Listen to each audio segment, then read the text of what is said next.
Hello and welcome to Stylish Chats with Creatives. Today on the podcast, I'm speaking to Ayesha Idris. She is based in West Yorkshire and she's the owner of Zee Creations. She's an artist, an author and a mum of two. Hello and welcome to the podcast. Hi Charlotte, how you doing? Yeah, good. How are you? I'm good. Good. It's so lovely to connect. We were just saying then before I press record that you found me because of Wilson's Republic. Oh, yeah. We were just having a little chat about the bubbles and stuff. That's so cool that you got involved in that. I know, yeah. So it's strange that we all are connected in some ways, isn't it? But it's just to approach each other, to talk to each other. Yeah. And like the creative network is so tight knit as well. As soon as you know somebody and then somebody knows you, and it's like, oh, before you know it, you've got a network of like hundreds of people that you can chat to. It's great. My actually network is like got more widened when I've been to university last year for my master's. So that's where I get to see like more designers, more artists, my colleagues, my peers, my fellows and all. Yeah. And now they've been like in different industries. One of them is like a photographer, one of them is like graphic designer, someone is doing textile, somebody's doing like UX and designing and all. So it's like it helps you to get back into education sometimes, isn't it? It's challenging though. Yeah. But it does help you. I can imagine trying to balance that and running your own business and having children is one hell of a ride at times, right? It was a challenge, believe me. It was quite challenging. It was really challenging because I've got like a 6-year-old and a 4-year-old. So when I started, so obviously there were 3 and 5. Yeah. So it was hard because I was doing university stuff. I was doing projects and assignments. I was working on my business on the side. And then I'm like, your house responsibilities. Yeah. Being a mom. It's huge. It's huge. But I managed to, keep a very smooth flow between the responsibilities and creativity. Yeah. It's hard. Yeah. I can only imagine like how hard it is. I struggle sometimes just running my own business and then sorting the house out and walking the dog, let alone throwing a degree and kids in there as well. I know. But I think it's because my husband actually spoiled me a lot. He did. Because he feels this is art. The creativity is something which keeps me alive, It's something which I would do every day, every night, and I'm not going to get tired of it. And my 6-year-old daughter, she is a really good artist as well. She does painting. Oh. So she support me as well. She's like, okay, Mom, what are you doing? And she just come and have a look and she support me sometime. So because if I say I'm a graphic designer, I've got like 8 years of experience. But I have a very, very strong like passion for illustrations. Yeah. And my illustrations are more like, you can't say childish, but they've got a sense of being, a balanced sense in my illustrations. Not too mature, it's not too childish. So she loves it. She actually loves it. She likes to involve. Yeah. So, yeah. Does she direct you of like, Mum, no, you shouldn't be drawing like that. You need to draw it like this. Oh, she sometimes say that. She's like, I want it more funny, Mom. Why don't you just make that bear holding an ice cream in the hand? I'm like, oh, that's a good idea. I can do that. So she's like into it. If she comes, she's definitely going to say me, why are you putting that color in? And also, it's also good for her growth. And it's somehow, I feel connected as well with that generation. You know what I mean? So their likes, their dislikes, their styles. Yeah. So, yeah. It sounds great. And is this what prompted you to do your 50 Shades of Happiness book as well? Okay, so that book was like my final major project as well. So this was a huge project. I actually worked very hard for that book. I did surveys, online surveys, and I've asked people like face-to-face surveys as well. I did questionnaires so the book is a self-guide for overall well-being. Oh, nice. And it's not going to be like a boring book. It's like a book when you can hold your cup of tea and you can just sit on a table and see some beautiful illustrations and read some motivational sayings next to it. So it's like that. Nice. So it's what I did was, it's like I asked people what are their activities, daily activities or hobbies or routine, which they like to do to make their life more easy, comfortable, to take the stress out, you know. Um, so the answer, I incorporated those answers in my book. Oh, cool. So it's like laughter, adventure, heartwarming moments. So it's like a delightful journey, which is like waiting to be explored by the audience. Um, and there is something for everybody inside. Believe me, it is, because it's too natural. The book is too natural. It's just me and the audience. I try to keep it very natural, more connecting. If you see it, you're gonna love it. Seriously, you will. Oh, it sounds so nice. It's such a nice, like, yeah, like you say, like a book to like chill out to and have a cup of tea and just like relax Yeah. into. It sounds really good. So it's like it's gonna give you some hints, or maybe you can say some guidance. What things you can do, like gardening. Hmm. You can even go for like a spa and get yourself relaxed. You can get your nails done, probably. You can have a cup of coffee. You can visit your friends. So it's like these very simple things, which most of the people might be doing it already. But it's like 50 things inside. So it's like 50 illustrations and 50 sayings. Oh, cool, cool. Yeah, so it's something for everybody in there, and it's interesting when you hold the book and when you have a look, you just kind of feel for it. Even I used a very special paper for that. It's a textured paper, Oh, nice. so it's like a matte finish texture paper, which you can feel it when you touch it. You feel it. Yeah, I have a special place in my heart for stuff that's printed on nice paper. When it's printed on like horrible paper, you're like, oh, I know. needs to be nice quality. Like it's the whole experience, isn't it? Picking up a book, it needs to be. You need to It should feel it. connect with you. Yeah, yeah. Yeah, I should connect with you. And there was, and obviously, actually, you're right, because they're like, I've seen there's some really good work which is printed on a wrong paper. It's actually take away its grace. It takes away all. Yeah, yeah. So I think choice of paper actually is very important. And my favorite paper is Zen 150. I don't know if you have seen it. It's like a really thick texture paper. Oh, You're gonna just fall in love with that paper. oh. It's that It's I can amazing. imagine it. I can imagine the texture. I can imagine it. I've not actually seen it, but I can imagine it. Yeah. So, what led you to going down the graphic design route? Have you always been like, have you always drawn and been interested in that kind of thing since you were little? I think, Charlotte, there is a very interesting story behind it. I'm just going to take you back, in years, in when I was a child. So I used to love paint. I used to love drawing. Okay, so I, like, literally in my room, I used to paint my walls, my windows, my cupboard, my wardrobe. And like, initially, my mom was like, "What are you doing? I can't just keep that things off." And then somehow she actually settled with it. And maybe she realized that this is something inside me and I actually need it. And then she started buying me more stuff. And she's like, "It's fine. Just keep doing it. I'll take that off for you and you just keep doing it wherever you want to." I used to paint the flower pots. Oh, cute. My dad used to have my dad actually loved plants. He used to have lots of plants, and I used to just go out and just paint the pots and the flower on it and the rainbow colors and everything which I want to.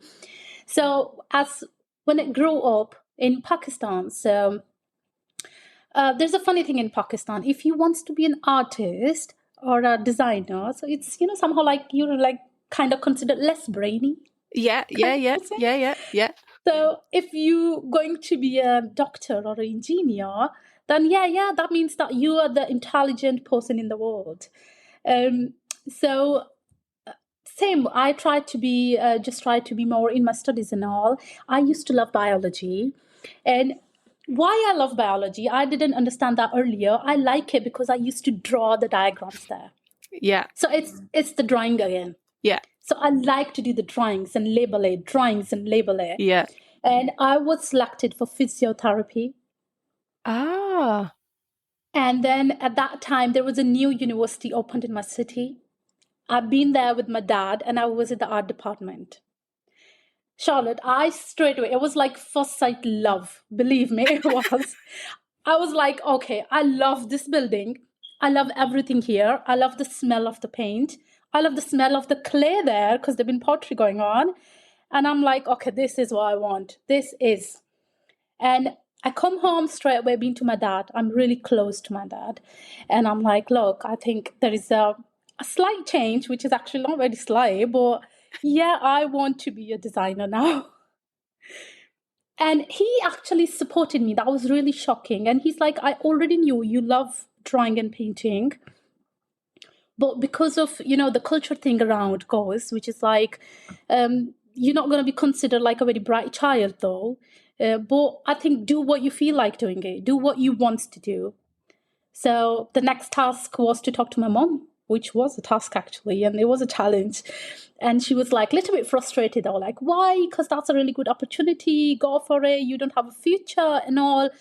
No doubt there is less career opportunities there. But still, I managed to get in graphic design. I passed with distinction. That's did the amazing. best. Yeah, I did like the best projects there. And my dad was proud of me. My mom was proud of me. And after that, I straight away moved to UK. Ah, okay. So I moved to UK in 2014. Ah. So did you move over just because you wanted a different scenery or what did My husband, he's from UK. Oh, cool. Yeah, so I got married, I moved to UK. Oh, And nice. when I moved to UK, luckily, I straight away started working as a designer. Nice. I got the place, but initially it was like a couple of months, like, volunteer. And then in a couple of months, I become like a really valuable asset of that company. Nice. So then I start working with them. I worked like 8 years with them. Cool. So that was like, yeah. And when I had my first daughter, Zaya, in 2018, so that's the time when I went a little bit like a freelance kind of work, but it was still with the same company. Yeah. So when they get like overloaded and all, they just contact me, can you take that project? Take that project. And I did it. Oh, that's cool. Yeah, That's so this so is good. how it started. That's so cool. And now are you fully freelance now? Yes, now fully. Because after that, I've just jumped into, because it was lockdown. And, in lockdown, everybody did something experimental. Yeah, So yeah. that's what I did. I did my teacher training during that time. I did PGCE. So I'm like a qualified art and design teacher. That's cool. Yeah. And I did like 2 years teaching in a college, Calderday College in Halifax. Oh, cool. Yeah, so it's like a really, really nice college, that one. So I started teaching there. I did 2 years teaching. I did creative media, art and design, and some photography classes as well. That's cool. How did you find teaching teenagers? It was because that was, if you remember, that was a lockdown time. That was like lockdown coming in, going out, coming Yeah, in, going out. So obviously it was quite challenging when you do it over the Teams, when you do it over the online, because it's creative field. yeah, You just can't do it over like an hour session, just telling them, okay, this is creativity. You have to show them. yeah. So that was quite challenging. You have to keep them entertained. You have to tell them tasks to do. Like, I still remember it was snow. And then I asked my students just to, go out for a walk and take some nice pictures of the snow on your phone. Doesn't matter. It doesn't have to be a camera. And just send it to me. So I have to come up with these kind of activities which keep them engaged. And we did like a very amazing project, which was like sound recording. Oh, cool. So we were like, just go out or in your home, just record the sounds and then do a mix of them, blend them all and Oh, create cool. something. So that kind of actually experimental things, but it worked well. That was challenging, but it did work well. Yeah, it sounds really cool. Like, because I was in college like, oh God, 20 odd years ago. So like Okay. ours were all very like, here's I don't know, we did sculpture classes and they'd be like, here's a breeze block where you physically have to do stuff. But I guess in your teaching, you had to really think out of the box because the kids weren't in your classroom. No, they're not. So that's even more of a challenge to keep teenagers engaged as well. That was super hard. Seriously, it was. And because even when they're in the classroom, they are like keep engaging on the social media. They keep engaged themselves on, because they use phone, they use, and all. So you have to keep giving them some tasks and all. But online is like a totally different story. First, you have to motivate them to turn on their cameras. Yeah. Which was the I'm like, who I'm talking to? There's nobody there. Yeah. And then I'm like, come on, turn your cameras on. And that was like the big, okay, then what we did, we was like, okay, if you're not going to turn on your camera, I'm going to give you an assignment. Well, that was a good one. I asked them to design their own avatars. Oh, cool. Yeah. So they come up with some really good avatars. So they were like option if you want to just Photoshop and manipulate, do some photo manipulations and all. Use your imagination and come up with a really cool photo of you. Or if you want to just do illustrations, then come up with an avatar. Oh, that's so cool. These kind of projects, actually, they were really cool projects. And I love doing it. That was challenging, but I love doing it. Would you go back to teaching again now? Okay, well, I love teaching, but now I'm planning to just give time to my business because, by the way, I'm starting PhD in April. Oh, really? Yeah, so maybe after PhD, I can see if I can be, my knowledge or my skill can be useful for somebody. But still not full-time. I can't see myself full-time working as a teacher for now because my business really needs me now. It's like a newbie. It's like I'm still like on the starting points. Because before I was doing painting, like more like manual illustrations and paintings and all. I did like a few exhibitions. I've got good response though, and when I realized my digital illustrations, I love them, and I just keep doing digitally more. That's when I start selling them. Yeah. Because I thought this is going somewhere else. And because of my background in painting, Charlotte, you can it's my illustrations, they're like painting on a playful rampage. They're like, texture shattered everywhere, splattering. So there's like shadings. So they're like more, believe me, there's like more layers than an onion. And it's more deep like a rabbit hole. So just keep putting on layers and layers. Yeah. So I'm illustration. So yeah, so I was telling you that illustration. So I started my journey, I continue my education, yeah? Yeah. This is where I did. So now I'm going to fully concentrate on my business. I'm going to give myself time because my book is really welcome. I really want to do another one. I'm already working on the content. Oh, cool.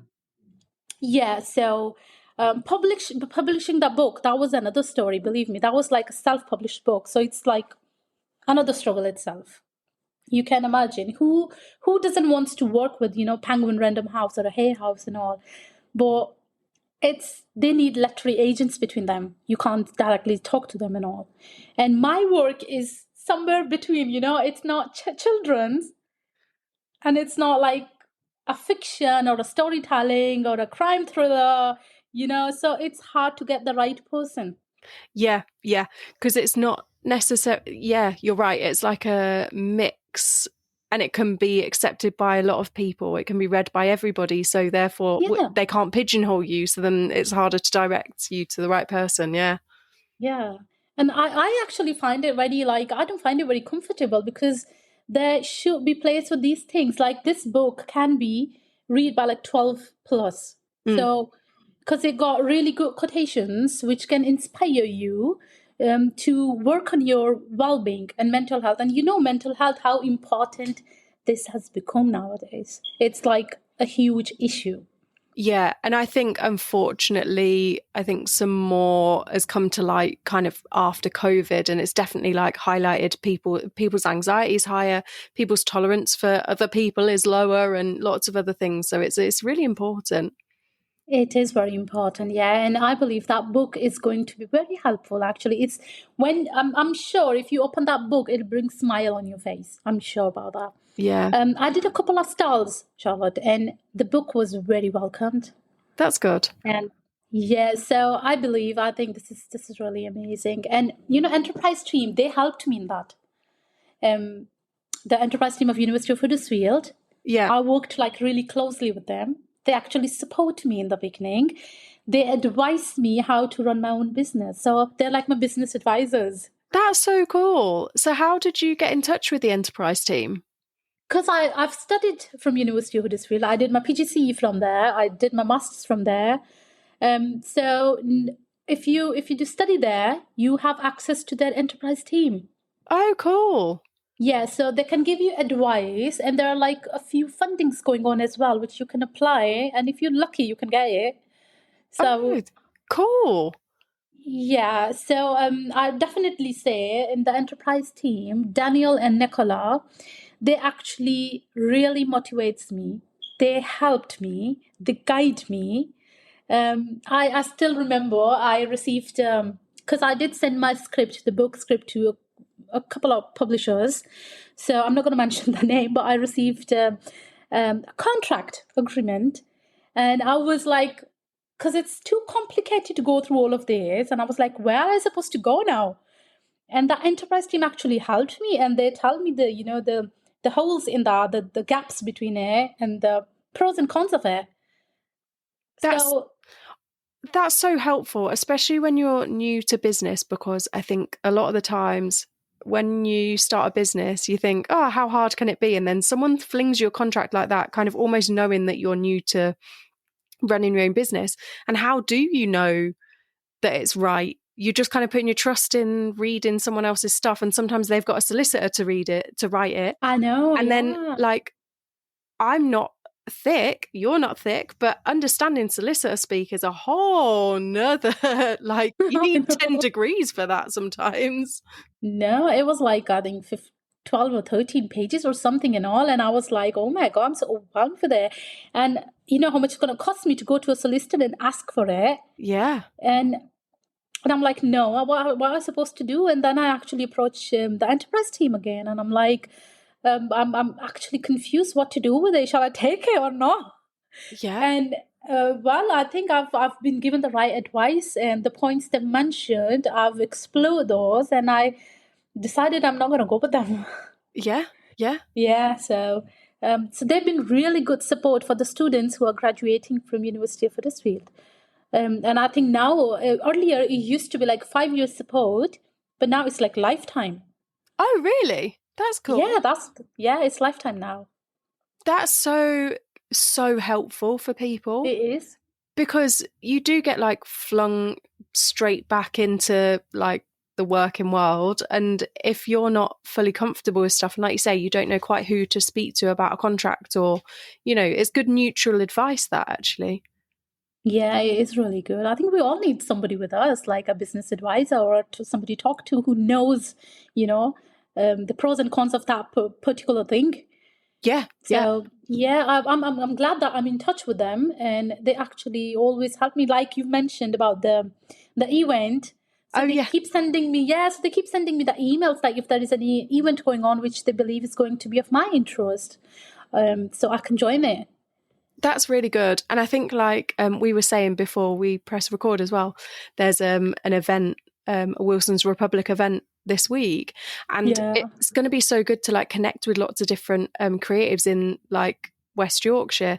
And I think there's so many people that they might not necessarily be in the same field as you, but they might have like been in business 20 years, and they might have a different way of, I don't know, even, watching things. Yeah. yeah, even asking to get paid sometimes. Like, sometimes you just, you can't just be like, oi, pay me.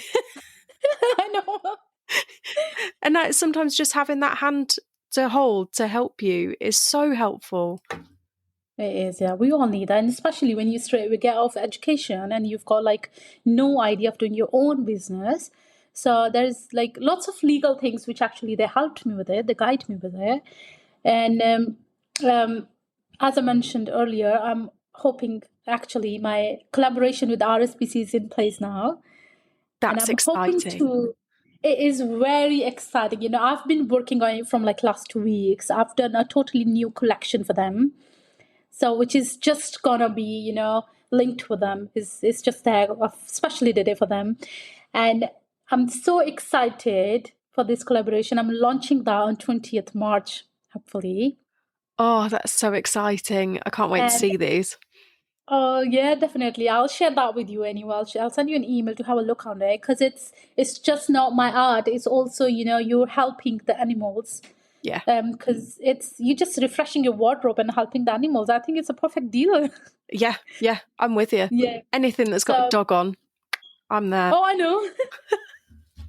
Yeah, so it's like it's gonna be a wearable art, which I'm doing like the first time. So I've got my illustrations done printing on sweatshirts and hoodies and t-shirts.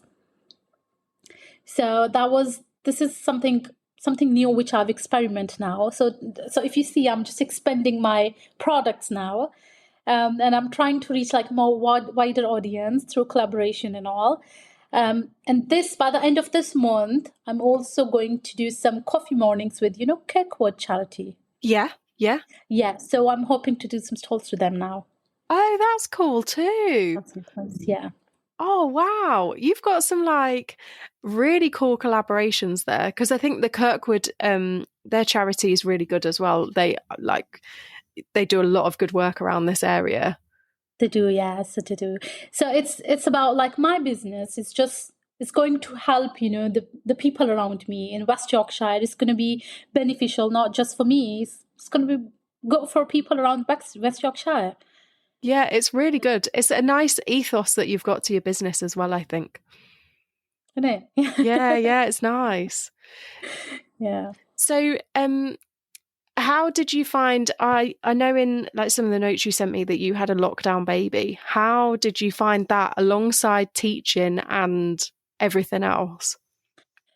Oh, I think that was very challenging having a 2-year-old and a newborn. Mm, So that was the hardest time. And I think that was the time when I actually buy more like every day there's a parcel coming of art material and all. I just keep buying art material. I don't know, that was my anxiety stress or what. And like my husband's like, again, another parcel? Are you buying more art supplies? I'm like, yeah, there's some more. I need this color. I need that color. And he's like, what are you doing with the colors? Are you eating them?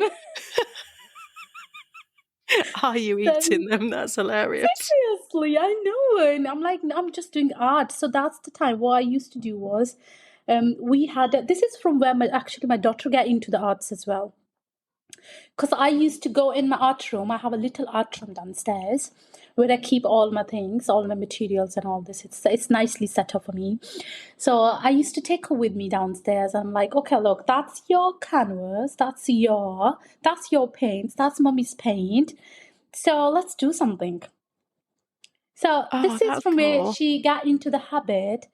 Like she's 6-year-old Charlotte, and with the watercolor, the grip on the brush is amazing. Yeah, So yeah. this is what I used to do. I used to do some exercise, and then I used to do art. That's what keeps me alive during the lockdown.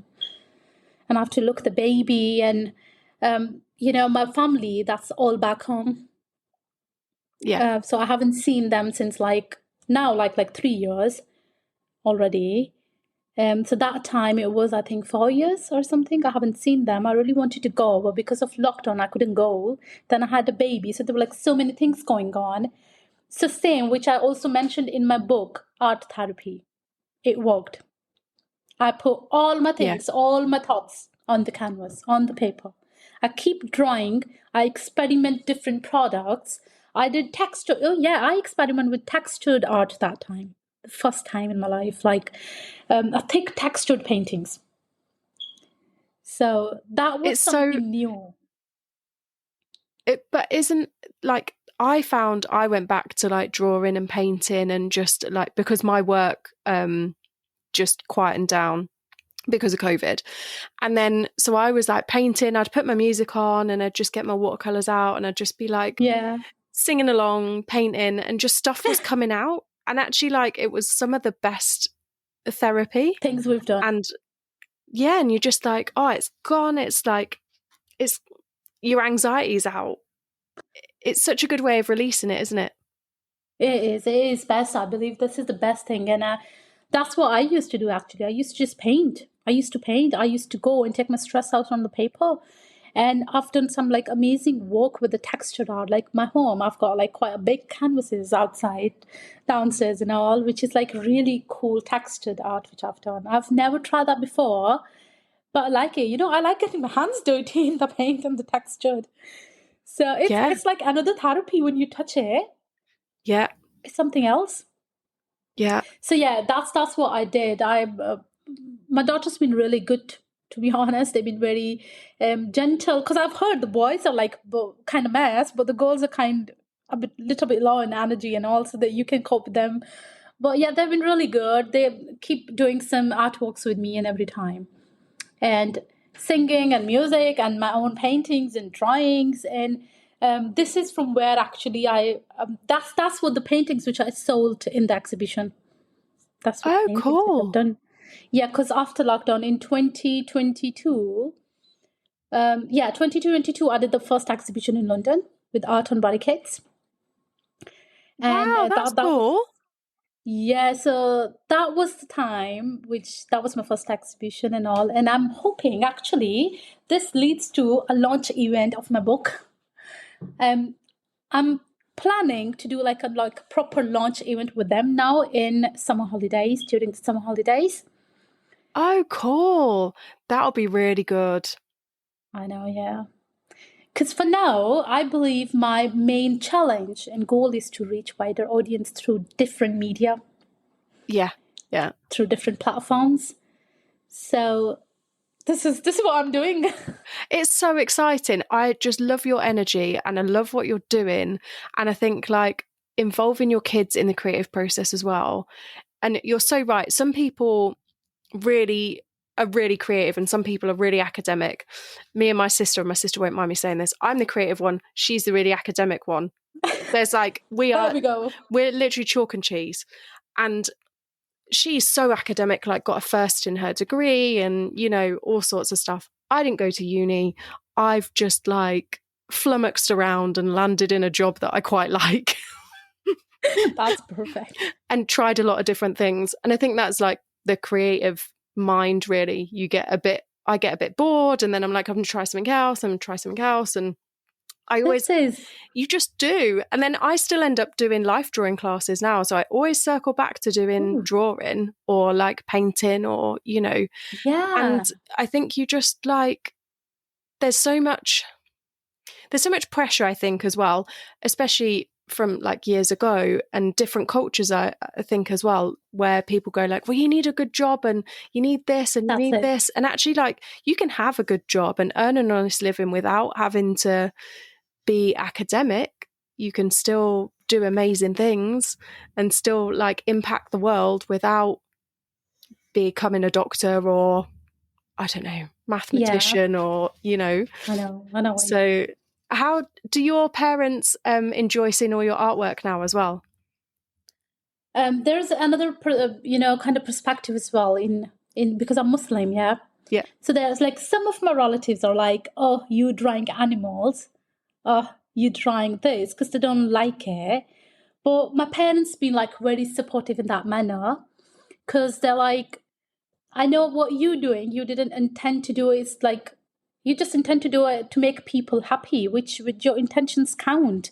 It's common, if I'm working for RSPA, I'm supposed to do animals. Yeah, that's my job. Yeah.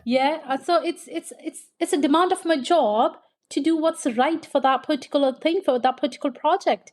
If I'm working for like a takeaway, it's all about food, then I'll do food. If I'm working for animal charity, it's supposed to be animals there. So I think my family been very supportive in that manner. My dad, my mom, because my dad, he's an educated person. Yeah, he used to be a head of a bank in Pakistan. Oh wow. Yeah, so he was in favor of like getting more education done, like more on the academic side instead of being artist side and all. But he actually supported me, maybe because I was the younger one in the family, and the younger one got the privilege somehow, or they're the spoiled one anyway, no? So I wouldn't know. I'm the oldest, so I wouldn't know. see, so there we go. So yeah, I was a spoiled one. So they used to listen to me. They still used to actually still listen to me now. Even my other siblings, they still complain like, "Why don't you talk to dad about it?" And I'm like, "You do it." And they're like, "No, I'm gonna listen to you." I'm like, "Okay, I'll do it. I'll try it." So yeah, I still remember my dad said, "Do whatever you want to do, Ayesha. It's just do it with full heart. I want to see the results. I want to see if you being an artist, try to be a very good artist. If you want to be in that field, just do your best." When I published my own book, this one, The 50 Shades of Grey, that was like an unbelievable experience. He loved it. Despite of, there was, okay, I'm going to give you a little peek of it. Can you see the calendar there? Oh yeah, that's cute. So that's from my book, 50 Shades of Happiness. So it's got like Oh, calendar that's with so calendar. cute. Ayesha's So just you showing can, me pictures from her calendar and from her book as well, and they're incredible. Oh, they're can you so see the, cute. Yeah, yeah, they're really nice. Oh, look at that. oh, they're just so cute. And you're so right. They're not like childish, but they're not like Yeah, super adult. They're like this nice, like soft, happy feeling, illustrations. yeah. Yeah, like they're just evoking a really nice feeling. They Yeah, can they're be like really a good nice. decoration. They can be a good gift. Yeah, they're really So cool. it's, yeah, can you see the shadings and all, which I'm talking Yeah, about? yeah, yeah. Yeah, so you can feel the depth. You can feel the, like a 3D. So it's like a desktop calendar, which I've done, and it goes on the top of a tiny easel. Oh, that's cute. Oh, Yeah. that's so cute. So, and when he see that work, he loves it. And, with the sayings, even I've written those sayings in the book. Yeah. So he actually praised me more for that sayings. Because he's like, Oh, yeah, so he was like, the choice of the wording actually had me. I love it. I love every single word you've written. oh, that's so lovely. I think it's Yeah. so nice to get like praise from your parents as well when they tell you that they're proud of you.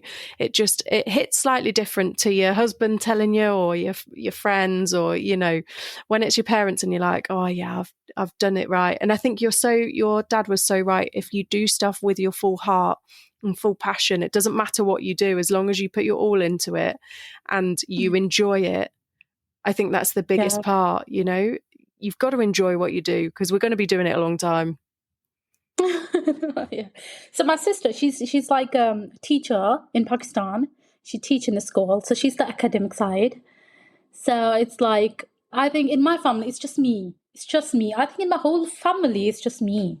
Oh, Even in like close relatives and all, like my aunts and my cousins and all, nobody's in arts. It's just me. you just got given the creative gift. I know. And I'm like, why? Why I'm like that? And my mom don't like drawings. My dad don't like why I'm like that. But yeah, it's something natural. I think it comes in you. And then it's the support from your family and support from people around you, your friends, your family, your partner, your spouse, whoever, that's actually nourish it. Yeah, yeah, yeah. I agree with you. And I think like having that supportive partner makes everything so much easier. Like Yeah. I'm very lucky. My husband is so supportive of me and my crazy business because sometimes it goes up and down. They say I there's that know. classic saying of feast or famine when you're self-employed, and it couldn't be truer. And I think like he supports me and he goes, "Yeah, all right, Charles. Yeah, all right, let's try that. Yeah, all right, let's do that." And then he's like, "Oh, you've not talked about this in a while. Is it not really stuck?" Or he's like, "Oh, let's nourish this a little bit more." And it's huge to have that in a supportive partner. And I know I I feel know. very privileged. Like, I know. I think that's the important thing, very important thing. Like when I used to go for my education, he's the one who's babysitting and all. So if he's not there, I won't be able to go there. Yeah, yeah. You know what I mean? Oh, excuse you, Coco. My dog just got. I know. Does your husband enjoy babysitting as well, and like time with the girls while you're at work and stuff? I know. My daughter, she's like, if I do everything for her, and by the end, if she has to pick somebody, he'll pick dad. They do, seriously. Both of them, they're like that. So when it's like the only time when they pick dad, I'm happy is the bedtime. I'm like, perfect, do it. Go do a bedtime story now. It's your turn. But he's like, no, it's mommy's turn. But they're like, no, we want dad. I'm like, perfect, take him. Leave me in peace for a minute. I know, that's the time. And he's amazing. He's amazing dad. He's an amazing husband. He's an amazing son. He's perfect. Just he's perfect. I'm very happy that I have him. We have around 10 years age gap, inshallah. Oh, wow. Yeah. And when I got married, because I was like an arranged marriage. So when I got married, and I was like, I don't know how we're going to get along and everything, because we have different interests, you know. When there's an age gap, you might believe that there are things which I haven't done, but he has done already. So that might be boring for him, but for me, it's new and exciting, innit? Yeah. So I think he supported me throughout in that stage as well. If I'm like 3 a.m. in the morning, I'm like, come on, let's go out and have something to eat. I want something. So he's not like, oh, no, I'm not going. I'm tired. He's like, okay, let's go. Oh, that's cool. So that's something which is in him. And support when it comes to learning, he's always like, you want to, like I said, I'm going to do PhD in April, and he's like, are you sure? It's like a big commitment because it's like a 3-year thing. And I'm like, yeah, I really want to do. And he's like, that's perfectly fine with me. I'm going to support you. Just do it. Yeah. It's so good. I know. So I think without him, I won't be able to get my teaching degree. I won't be able to get my master's degree. And obviously now it's PhD time. Yeah. And I'm looking forward to, for his support and all. But yeah, he's amazing. He's an amazing dad. He's an amazing dad, an amazing husband and all. And same in my family. I think it's something in our family that our dad, they actually love their daughters more than their son. And they actually complain. My brother complains that he's like, dad likes you guys more, not me. He actually said that. He's like 38 years old now. And he still says that. Can you believe he still says, like, I know dad's going to pick you guys. They're going to listen to you girls, not me. Yeah, and that's something in our family, maybe. Yeah, yeah. Oh, that's nice though. Like, it's so nice to hear that your partner's so supportive, and I think that's so important, especially like when you're running your own business and doing other educational things as well, like your PhD. It's so good. And like I really like it when like I see me and my husband as a team, and like for me it's like you're always on a seesaw, right? So there's always like one person maybe needs a little bit more help and the other one, and like if you're a good team on the outset, like it's just so much easier, and it makes like life easier for both of you. And you don't have to, like, me and my husband don't really fight, we don't really argue or anything, because we just like say to each other like, come on, can you do this, or can you help with this, or whatever. And I think that it just helps, and you feel safe and supported, and that's such a big thing.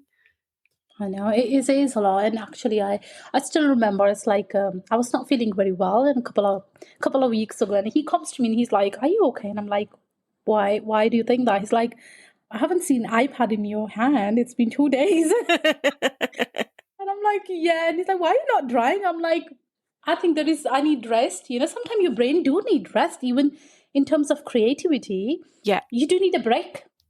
100 million%. You always need a break. Like, I find the same if I'm on a creative shoot, say that's like a month long, and like you're being asked to do different creative things each day, my brain gets fried.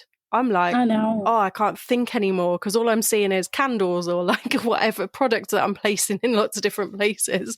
And then I'm like, I just need to like not look at, I don't know, turkey platters for a month. You need that break. I know. Yeah, we need it. We need it. We need to see the world. Actually, that's the inspiration kind of thing as well, you know. It's like look around, look different things, go experience different people, see what's going on, what's new. That's what I felt when I got back into education. I think that filled a very huge gap because I was came across with new techniques like VR and all. I've never experienced that before. But in university, I got a chance to see that. You know, like if you're doing an exhibition, you can get to see that in 3D, like a proper visual. And which is, these things were new to me because I was like a graphic designer. I'm doing designs. That's Yeah, all yeah. I'm doing. Magazines and, pamphlets, flyers and branding. That's all what I've been doing. So I think going back into education was really challenging though, but very good decision of my life because that actually filled the gap that makes me introduced to the wider audience, more people, more opportunities, more motivation to do better and all. Yeah. And I think like that's important to find inspiration from lots of different things. And sometimes just seeing somebody else's way of working makes you think like, oh, actually, I can integrate that into what I'm doing. And Yeah. like, maybe it's a quicker way of doing something, or maybe it's just a more scenic route. And it's just nice to see other people working like that. So there is that's where what you've said, just like when you see people doing something and you want to try it. When I used to do illustrations earlier, it was totally like on the Illustrator. Yeah. Mm-hmm. But when I've been to university, even I've noticed these things a lot. When I was teaching, I noticed that teenagers, they've been using Procreate a lot. Have you get a Oh, chance to yeah. see Procreate? I've not used it. I've actually got, I think I've got it on this laptop, but I've not had a chance to use it. But I know people that Yeah. use Illustrator and Yeah. Procreate. So it's, yeah. It's been like too much in nowadays, like for teenagers and all. But when I've been to university, I've seen the people who were from the illustration department, even they're using it too much. And I'm like, okay, well, this is something new. And if I have to be in the industry, I need to see how it works. I need to see actually. And that's when I start doing illustrations mostly on my iPad, on the Oh, Procreate. And yes. that is interesting. This is, yeah, that's what you said, right? Actually learning. So when you go and see different things and different people, you learn from them. Yeah. Yeah. Yeah. So That's yeah, so this is cool. how I get into Procreate. So a lot of tattoo artists now use Procreate as well. So they do a lot of their drawings on iPads and stuff. So I've been around it in the sense that like I've seen tattoo artists Oh. show me designs and stuff on iPads and things. But I've never actually used it myself. Funny enough, I was talking about Photoshop today, and I remember when I was in year 10. So what's that? Coco. Crikey. I was year 10, so 14, so quite a long time ago, 20 something odd years ago. And that's when Photoshop was like still quite new to schools. They weren't really diving into it too much. So they were like, Mhm. try and use Photoshop to create like a storyboard type thing. And it blew my head off because I did not understand it. I was like, give me paint, give me paper, give me like traditional artwork. I And know. I didn't understand it, got so frustrated with it. And like, had I have been of a more technical mindset, I think when I was younger, I would have really loved it. But I just could not get my head around like layers and all sorts of Oh, things in Photoshop. I just thought, oh, bloody hell, like I can't do this. I know. I know. But then I've since seen retouchers use it, and everybody uses it a different way because there's different ways to get to the same ending. And it's Yeah. just such a malleable thing. And I think that's the same with a lot of the Adobe kind of programs, is Yeah. you can do so much within each program, and your way will be different to someone else's way, but you've still both got beautiful designs. So there's such interesting tech. Actually, it is what because for my book, I created an introduction, Mm, like a video, a short, like 30-second video of the introduction of the book. So what I've done there, I've done some illustrations on Procreate, yeah. and I created like a GIF. Oh, cool. And I put that into Adobe After Effects. Yeah. And then I created a short video. Oh, that's cool. That's So that interesting. and that was really amazing. And I believe it saves your time, because in Procreate I find more like you're more in control of things. With maybe it's because of the pen or something. I don't know why is it, but it's like you feel more control of the things. So what I've done there, I've created like some short videos. You can see that video on my Instagram link.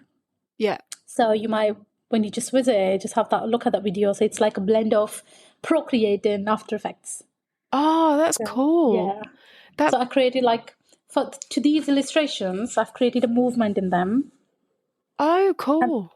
And I take them to After Effects.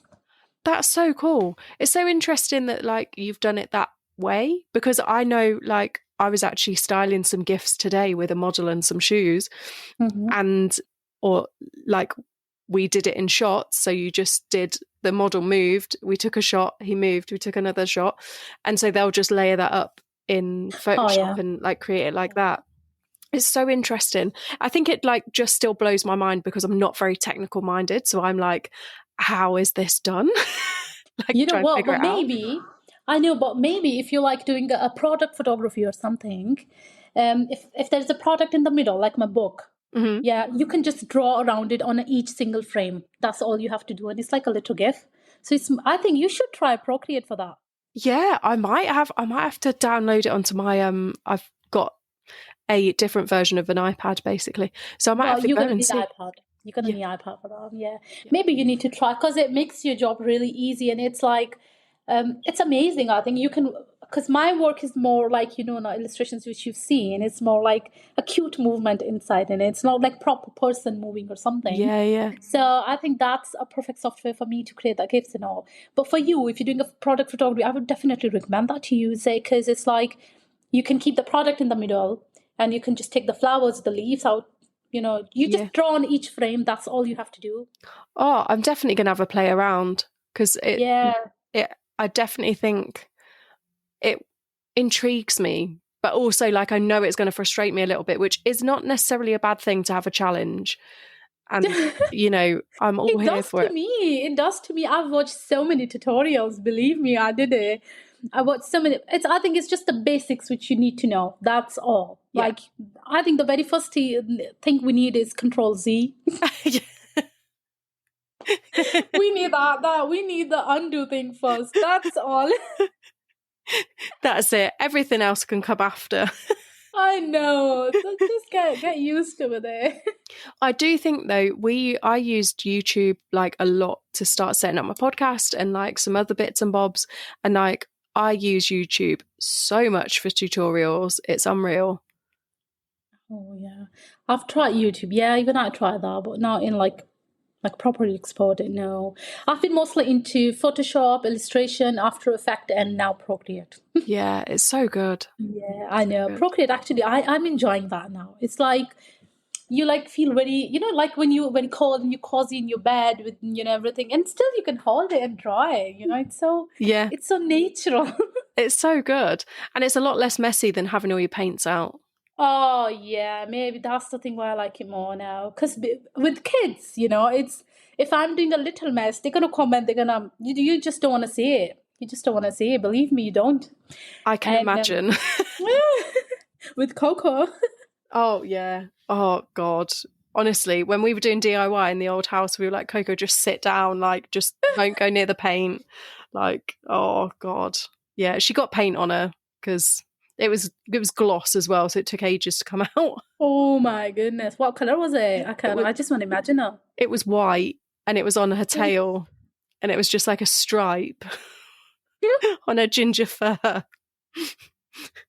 We were like, oh God.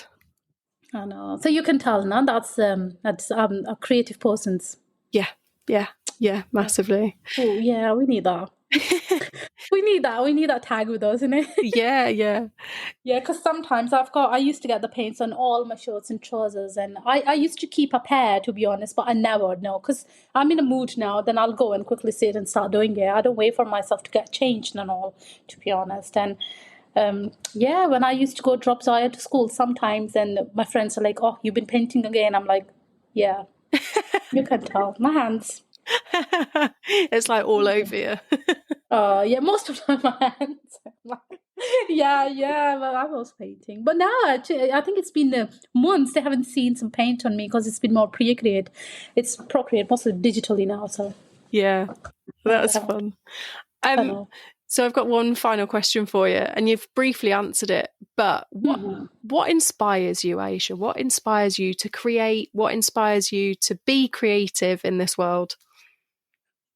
I think everything around me.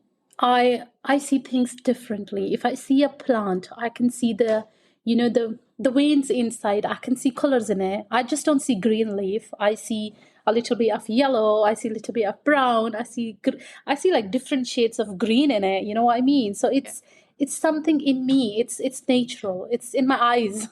Yeah. So I can see, even if it's like something is displayed nicely, I like it. I want to draw it. Okay, if I see my daughter, they are my inspiration. If I like how she's sitting and all, I would like to draw her. Oh, And I've done that quite a couple of times. I've drawn her in watercolors. That's so nice. So it's like everything around me inspire me, and mostly I would definitely say nature, because when you see my book, you will see it's very, even for the figures, I've got inspiration from real images. Mm-hmm. Soon I will share the process of some of the images on my Instagram page, which is Zee Creation _Huddersfield. So so I think it's mostly, and I believe getting inspiration from natural stuff, natural things, make your style unique. Yeah. It makes you different somehow, because you're not looking to somebody and doing it. You're looking a thing which is live, and you're just drawing it in your own style. So it's totally unique. It's totally you. So you can see yourself. And yeah, that's what I will say. Yeah. That's the things. I think that's a beautiful answer. And I do think creatives see things in completely different ways. You're so right. And like, you might see composition, or like you say with the leaves, I'm the same. I look at I've got loads of houseplants, and I look at houseplants and I'm like, oh, I can see bits of this colour, this colour, this colour. And I say to my other half, can you see all those colours? And he's colourblind, so he can't see them. I know. Same with my husband. He can't. No, he can't. I'm like, I think he got me a dress, and he's like, okay, did you like it? I'm like, no, that's not the color I've asked for. And he's like, that's the same. I'm like, no, that's very light. I asked for the dark one. He can't even say what's dark, and he's like, okay, that's fine. Maybe we should go together and I'll get the other one. I'm like, yeah, that's fine. So it happens. And my dad, he's like totally colorblind. He can't even differentiate most of the time between light blue and light green, Yeah. It's same for him. When I used to tell him that, did you like my painting? Is that the blue now? And he's like, yeah, it's good. What's? And I'm like, what color is it? And he's like, it's green. I'm like, no, it's blue. And I remember, it's most of the persons, I think, who are not in art. Yeah. But yeah, it's us. It's us. Yeah, we just see things differently. Yeah, we are different. Yeah, completely. I know. Completely. Yeah, I know. Well, thank you so much for coming on the podcast. I've thoroughly enjoyed chatting to you and finding out about your lovely creative journey. And I hope that your launch with the RSPCA goes really well. I'm really looking forward to seeing all of that, and looking forward to seeing some of your behind the scenes stuff from your book. Thank you so much for inviting me. It was lovely chatting with you. Something of your own kind. So, yeah, it's been lovely chatting to you. Thank you so much. Thank you for listening to this week's episode. I hope you enjoyed it. Please rate, follow and share, as it really helps this little podcast out. And if you have found value in the podcast and you have the means to, I do have a Buy Me a Coffee link in the show notes. This will help keep the podcast going. Join me next week for another fantastic guest. Bye!